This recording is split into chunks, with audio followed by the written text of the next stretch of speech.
Well, hello to my Flickering Myth family, and welcome to our channel. My name is EJ, and we are about to have a discussion about one of the biggest movies from this year's award season. But for me, I'm pretty surprised by that. Why? Because Poor Things is one of the most sexual, one of the most perverted, one of the most shocking and outlandish movies I have seen all year. And that's not usually a movie for the award season, let alone the Academy Awards. So why is Poor Things such a big contender? And why do I think it's one of my favorites I've seen this year? We're going to be discussing all of that in this video. Let me get this out of the way. By definition, Poor Things is a movie I should be going crazy for. It's Yorgos Lanthimos. It's Emma Stone. It's a Frankenstein-inspired story. It's a weird sexual, a weird erotic, a weird horrific. There's just so many different layers to this film. So on paper, I should love this. And I do really enjoy it, but there's just something from this movie that just keeps me from going all the way to the massively in love. This to me is a strong 4.5 out of 5. It could have been that 5-star. One, for me, I think one of the weakest parts of this movie is the last 20 minutes where you go, oh yeah, I guess they do have to talk about this. So this movie is definitely a well-crafted, well-made, well-acted movie. It just goes on a bit too long. Maybe that last 20 minutes could have been a bit more impactful if the middle second act was a bit tighter. So this movie, again, is not a perfect film, but my goodness, I am so happy it is in the conversation for this year's awards, because this proves that awards voters, that the Academy, that this whole industry is really embracing the weird, the strange, the unusual. To me, this is the weirdest, most provoking, most shocking movie that's been in the awards conversation since Titan, you know, that one where the girl hooked up with a car. My goodness, I have not seen a movie that has challenged me as much as this film has. I liked a lot of movies this year. I think 2023 is a pretty strong awards season year, but none of them have the feeling of Poor Things. None of them make you go, oh, as much as Poor Things. None of them have made me laugh as much as this movie. As shocking, as perverted, as strange as this movie can be, it's also deeply funny. This movie has a lot going for it. To me, almost too much that I can see it scaring off people. So again, why is this such a contender? We'll discuss that in the next section of why I think this is going to be a big deal and why it does have a presence. But my goodness, I have to say, what a fun experience. Again, even if this movie has some minor flaws that keep it from me being, for it being like my favorite movie I've seen all year, it's such a well-made movie, and all the acting is great, but I will say this first off and early off, Willem Dafoe he's one of the masters of our craft. We are lucky to be in the universe that Willem Dafoe is blessing us with his acting abilities, and that's not to take away from any other actor in this. Emma Stone quickly jumped to my best actress list, but I had to give a special shout out to Willem Dafoe, a legend in our industry and such a powerful force, and really helps make Poor Things that much better. Bella Baxter, played by Emma Stone, is a woman who is freshly created for this world. She may have an adult body, but she's pretty childlike. So, to me, Poor Things is one of the strangest coming-of-age stories we've ever seen, because we're watching this young woman find herself, find who she is, and through that is mostly through her sexual liberation. There's a lot more to this movie. We're finding about society, class, the bad parts of life, which has such a great moment of this movie. One of the characters says that you have to go through the bad to really appreciate all of that. And I think that, that is life. The good, the bad. We can't just enjoy these sexual pleasures. We can't just enjoy having parties and getting drunk. We also have to realize that there's poverty, that there is bigotry. This movie really tells you to look at the full picture. So Bella Baxter is looking at the full picture, and she keeps being surrounded by men who are oppressing that freedom. It's like the moment she gets a bit more advanced, the moment she really starts to explore something different about her personality, about herself, it seems the men wanted to box her in more. So we're seeing her kind of go through and explore. She spent some time with her curator, played by Willem Dafoe, and his assistant.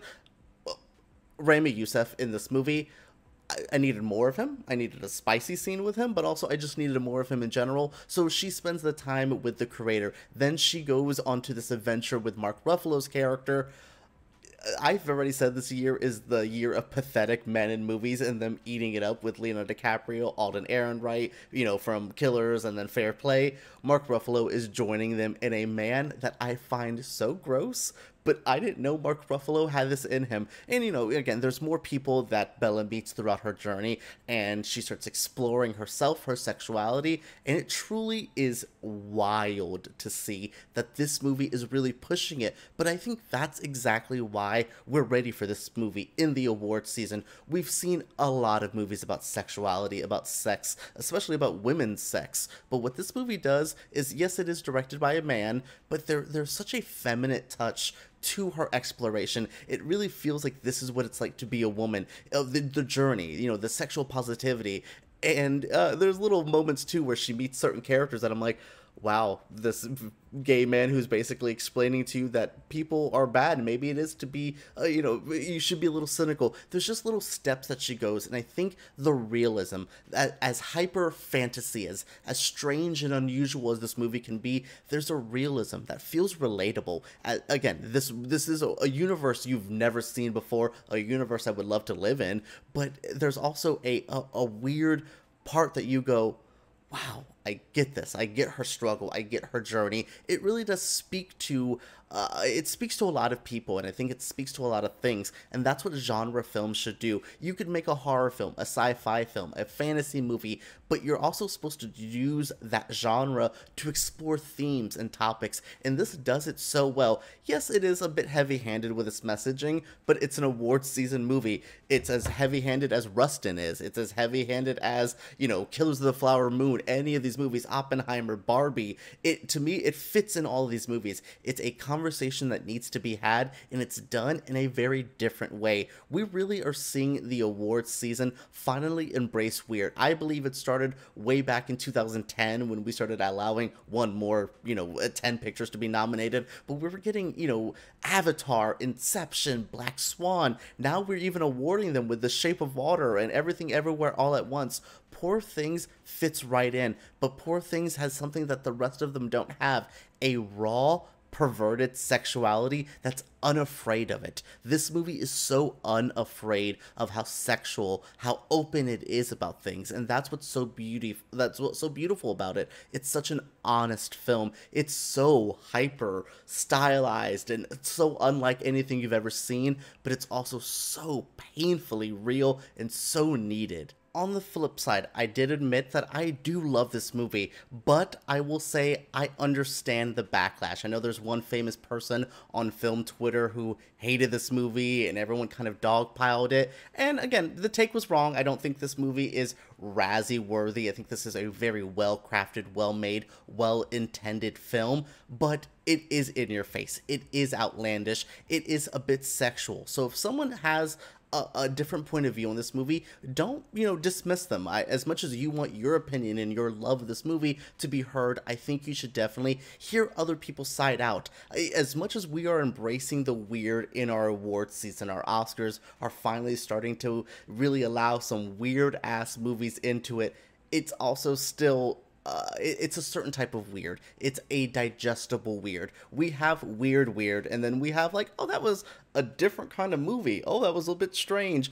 That's what we're used to. This movie definitely is in your face. It's also a bit too long. It's 2 hours and 20 something minutes. I could have chopped out 20 minutes. I think that really could have made it hit harder. Sometimes when you overstay your welcome, you have time to overthink some things. You have time to work your brain through some stuff. That's what was just hindering this ever so slightly, but such a wonderful dynamic range of performance. Like, everyone just does what they need to do. It's a well-made movie, and I really am happy this exists. Do I think it has the utmost chances of winning Best Picture or anything? Oh, Oh no, I don't know. It's a woman. It's a movie about women's sexuality, which could be a good talking point, especially this year, where we've had a lot of Me Too movies. We've had a lot of movies looking at men, looking at women. But this is such an interesting woman's perspective. Yes, it is made by a man, written by a man, but it's still a very interesting woman's perspective, and I think that is very needed to make this movie sellable, but also that is going to hurt some of its appeal. It's definitely a female gaze kind of film, and we need that. As much nudity and as much sexuality in it, I never really felt exploited. So some people are going to want this movie. It's weird. There's a lot of conversations to be had with this movie, but that's why it's an awards contender. If we all just went, that was bad or that was good, it wouldn't be where it's at now. It would have been it would have died at like the Venice Film Festival. But no, it's stuck with us, and it's going to be there. Fingers crossed that we're gonna have a Poor Things filled Academy Awards. Where do I see this at the Oscars? Well, we can do a Best Picture nomination. We can see a Best Adapted Screenplay. We can have Emma Stone, Mark Ruffalo in Supporting Actor. This definitely, production design. Barbie was my production design win because that movie looks great. The sets and all that. But my goodness, the artisticness, the beauty of this movie. Wow, what an experience Poor Things is. I liked the movie before I started this review, but by the end of this review, I'm just realizing what a fun experience we had, and we don't get movies like this too often, so we should embrace it and enjoy that it's here. What did you guys think of this review? What do you think of Poor Things? If you've seen the movie, share your thoughts down below. Don't spoil anything, and if you haven't seen it yet, are you excited? Did my review build up your hype even more, or did I try to like even out some of those expectations? Share your thoughts down below. Subscribe to Flickering Myth. Give us a thumbs up if you did enjoy, and let's talk about Poor Things right down below.